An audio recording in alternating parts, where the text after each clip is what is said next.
स्वागत है आपका फिर से एक मैदान फर्स्ट वीडियो में, जहाँ पे आप सीखेंगे कुछ बेहतर अपनी ज़िंदगी के लिए। चीन के एक छोटे से गांव में एक लड़का अपनी दादी के साथ रहता था। उसका नाम शियांग था। दादी अक्सर उसे उस नगर के बारे में बताया करती थी, ढेर सारी कहानियाँ सुनाती और उस नगर के छोटे छोटे राज, कौन सी जगह पे क्या है, इन सब के बारे में जानकारियाँ देती रहती थी। लेकिन शियांग को शुरू से बहुत शौक था पहाड़ों पे चढ़ने का, नई जगहों पे जाने का। लेकिन दादी उसे हमेशा रोकती कि अभी तुम्हारी उम्र छोटी है, अभी तुम्हारा कहीं भी जाना खतरे से खाली नहीं है, इसलिए तुम अभी घर पे रहो। लेकिन शियांग अपनी दादी की एक भी नहीं मानता। एक दिन दोनों छत पे बैठे सितारों को देख रहे थे। तब तक शियांग ने एक पहाड़ी के ऊपर देखा और दादी से पूछा कि दादी उस पहाड़ी के ऊपर क्या है? हमारे गाँव की सबसे चोटी वही है, मैं उस चोटी पे जाना चाहता हूँ, क्या मुझे तुम बताओगी कि उस चोटी पे क्या है? लेकिन दादी उसे उसके बारे में कुछ नहीं बताई। धीरे धीरे वक्त गुजरता गया, समय बीतता गया। अब वो धीरे धीरे काफ़ी बड़ा हो गया, स्कूल जाने लगा। लेकिन जितना ही बड़ा होता उसका जिद्दीपन उतना ही बढ़ता जाता। दादी उसकी हरकतों से बहुत परेशान रहने लगी। धीरे धीरे उसका मन पढ़ाई में बिल्कुल नहीं लगता था। वो बस यही सोचता कि कैसे भी करके मुझे दुनिया घूमनी है, मुझे उस पहाड़ की चोटी पे पहुंचना है। अब तो वो एग्जाम में भी फेल होने लगा था। दादी ने उसे बहुत डांटा, लेकिन फिर भी वो नहीं माना। आखिर पूछने लगा कि तुम आखिर बताते क्यों नहीं हो कि उस पहाड़ की चोटी पे ऐसा क्या है? क्योंकि वो गाँव में सबसे ऊँची चोटी है और मैं वहाँ पर जाना चाहता हूँ कि वहाँ पर जाने के बाद गाँव कैसा दिखता है। दादी को गुस्सा आया। उन्होंने गुस्से में जवाब दिया, तू पढ़ता है नहीं और तुझे पहाड़ पे चढ़ना है। तुमने आवारा दोस्त बना लिए हैं, दिन भर बस तुम समय को बर्बाद करते हो और तुम पढ़ते भी नहीं हो। ऐसे ही रहे तो भला कैसे काम चलेगा? तुम अपनी ज़िंदगी को बर्बाद कर रहे हो। उससे बोला, दादी प्लीज़ एक बार तुम मुझे बता दो ना कि उस पहाड़ की चोटी पे ऐसा क्या है जिसके बारे में तुम बताती नहीं हो। प्लीज़ तुम एक बार मुझे बता दो कि उस पहाड़ पर क्या है। मैं एक बार वहाँ से हो जाऊँ, फिर उसके बाद मैं जी जान ला के मेहनत करूँगा, हर दिन पढ़ूंगा और मैं एग्जाम में अच्छे नंबर ला के भी दिखाऊंगा। तुम मेरा यकीन करो, मैं तुमसे वादा करता हूँ। दादी ने बोला, चल ठीक है, अगर तू नहीं मानता है तो मैं तुझे उस पहाड़ के बारे में बताती हूँ। ऊपर चोटी पे एक मंक रहते हैं, जो मंक इस गांव की रक्षा करते हैं। वो बहुत ही विद्वान है और उन्हें हर चीज़ के बारे में पता है। अगर तू वहाँ पहुँच सके तो तू सब कुछ जान जाएगा।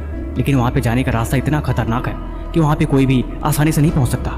वहाँ पे जाने के लिए तुम्हें कठिन रास्तों से गुजरना पड़ेगा, इतनी ऊँची चढ़ाई और वो भी इतनी मुश्किल जो तुम्हारे बस की बात नहीं है। गाँव के लोग कहते हैं कि वहाँ पे वही इंसान पहुँच सकता है जिसके मन में कोई निश्चय हो और जो जिंदगी में कोई सपना रखता हो। आज तक कोई भी वहाँ पे फालतू इंसान नहीं पहुँच पाया और कोई कोशिश भी करता है तो नहीं पहुँच पाता है। उसने बोला, बस इतनी सी बात है, अब तुम मेरे पे छोड़ दो, मैं तुम्हें वहाँ पहुँच के दिखाऊंगा और तुम्हें ये भी बताऊंगा कि वहाँ पे रहने वाले मंक कैसे दिखते हैं। अगले दिन वो वहाँ पे जाने की तैयारी करने लगा।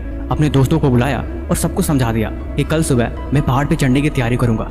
लेकिन उसे वहाँ का रास्ता नहीं पता था। उसे नहीं मालूम कि पहाड़ के किस छोर से वहाँ की चढ़ाई शुरू करते थे। उसका एक दोस्त था जिसके पास कंपास था, जिसकी मदद से वो यात्रा की जानकारी लेके वहाँ पे जा सकता था।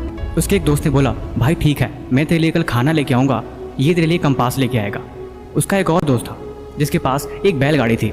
उसने बोला, ठीक है, मैं तुझे थोड़ी दूर तक उस बैलगाड़ी पर तुझे छोड़ दूंगा, जिसकी मदद से तू थोड़ी दूर तो कम से कम आसानी से जा सकेगा। वो लड़का बेसब्री से अगले दिन का इंतजार करने लगा।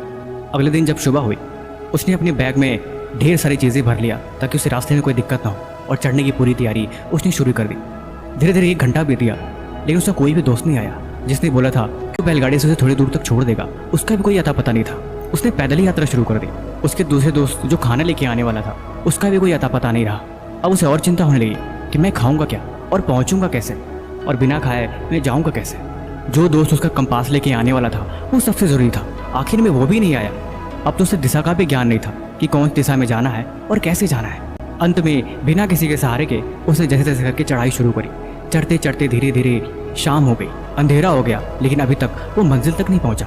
थक के हार गया। बैग में हाथ डाला तो उसने देखा कि उसकी दादी ने थोड़े खाने की चीज़ें रखी हैं। वो उसे ही खाने लगा। अब उसे दिशा का भ्रम हो रहा था कि किस तरफ चढ़ा जाए और किस तरफ जाया जाए। तभी उसे याद आया कि बचपन में दादी उसे गाँव की कहानियाँ सुनाती थी और जिन कहानियों में वो गाँव का नक्शा अक्सर समझाया करती थी कि पहाड़ी के सीधे छोर पे जाने से ऊपर जाने का रास्ता वहीं मिलता है।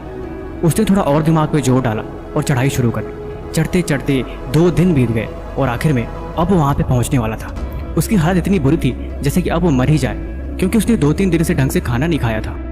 आखिरकार वो कैसे भी करके पहाड़ की आखिरी छोर पे पहुँच गया। वहाँ पे उसे एक मंक दिखाई दिए जो बहुत ही शांत धीर होकर तपश्चर्या करे थे। उनको देख के उसकी आंखें चकरा सी गई। उन्हें बैठ कर देखता ही रह गया कि उनकी आंखें खुले, वो उससे बात कर पाए। काफ़ी देर बाद जब उनकी आंख खुली तो उन्होंने पूछा कि तुम यहाँ पे क्यों आए हो? उनके इस सवाल ने ऐसा मानो जैसे उसके अंदर बदलाव ला दिया हो। वो बिल्कुल स्तब्ध रह गया। उसके पास बोलने का कोई वाक्य नहीं था, कोई भी चंचलता नहीं थी। मन इतना स्थिर था कि वो बस इतना ही कह सका कि मैं यहाँ पे आपके पास सफलता का राज जानने आया हूँ। मैं जानना चाहता हूँ कि आखिर ज़िंदगी में कामयाब होने के लिए क्या ज़रूरी है। उस मंक ने जवाब दिया, एक मंजिल जिसके लिए ज़िद हो। मैं यहाँ से देख रहा हूँ कि तुम जब चले थे तुम्हारे साथ कई दोस्त भी थे जिनके भरोसे तुमने यात्रा शुरू करने की सोची, लेकिन अंत में किसी ने तुम्हारा साथ नहीं दिया। आखिरकार वही चीज़ें काम आई जो तुम्हारी थी, तुम्हारी सोच, तुम्हारी मेहनत, तुम्हारा संघर्ष और अंत में तुम्हारा ज्ञान। तुम्हें दिशा का ज्ञान था क्योंकि दादी ने तुम्हें दिशाओं की कहानी सुनाई थी। उसी कहानियों के सबक से तुम्हें यहाँ के रास्ते पते थे, जिसकी मदद से तुम इस पहाड़ की चोटी पर पहुँच सके। दूसरा, तुम्हें यकीन था कि वो दोस्त तुम्हारी मदद करेंगे, आधे दूर तक भी छोड़ देंगे तो तुम्हारा काम बन जाएगा, लेकिन ऐसा कुछ नहीं हुआ। जीवन का यही सत्य है, अगर मंजिल तुम्हारी है तो उसकी तैयारी और उसे पूरा करने की जिम्मेदारी तुम्हारी ही होती है। यहाँ पे कोई तुम्हारा साथ नहीं देता, इसीलिए ज़िंदगी अपने भरोसे जीना सीखो।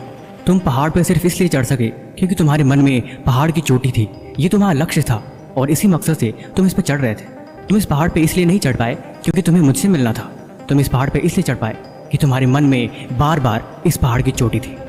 अगर ऐसा नहीं होता तो तुम इस पहाड़ पे कभी चढ़ नहीं पाते। इसलिए जीवन में एक मकसद का होना ज़रूरी है। मकसद के बिना यहाँ किसी भी जीवन का कोई अर्थ नहीं। तुम जीवन में क्या सीख सकते हो, क्या जान सकते हो, क्या समझ सकते हो, वही तुम्हारा अपना है। इसीलिए हमेशा खुद को काबिल बनाओ, खुद पे इन्वेस्ट करो। जो भी सीख लोगे वो तुम्हारा है, जो भी जान जाओगे वो तुम्हारा है, और तुमने जो कुछ भी सीखा है, तुम्हारे दिमाग में जो कुछ भी भरा है वही तुम्हारा है और तुम वही काम कर पाओगे। इसीलिए ये उम्र सीखने की है। मैं देख रहा हूँ कि तुम आगे चल के एक बहुत बड़े पर्वतारोही बनोगे, तुम बहुत बड़े पहाड़ की चोटियों पर पहुँचोगे और इसके पीछे सिर्फ एक ही मकसद होगा, तुम्हारी आगे बढ़ने की चाह, पहाड़ों पर चढ़ने की उम्मीद। यही चीज़ तुम्हें आगे बढ़ाएगी। इसीलिए कहते हैं, दुनिया को छोड़ो, खुद पे ध्यान दो, खुद को काबिल बनाओ, खुद की कमियों को दूर करो, खुद को हर वक्त व्यस्त रखो, मन को हमेशा कुछ सीखने में लगाओ, हर दिन कोई नई चीज़ें जानो और हर दिन कुछ नया सीखने की कोशिश करो, क्योंकि यही आदत आपकी ज़िंदगी बदल के रख देगी, जिसकी मदद से आप कामयाब बन पाओगे। बाकी ये कहानी कैसे लगी आप हमें कमेंट बॉक्स में जरूर बताएं, और किसी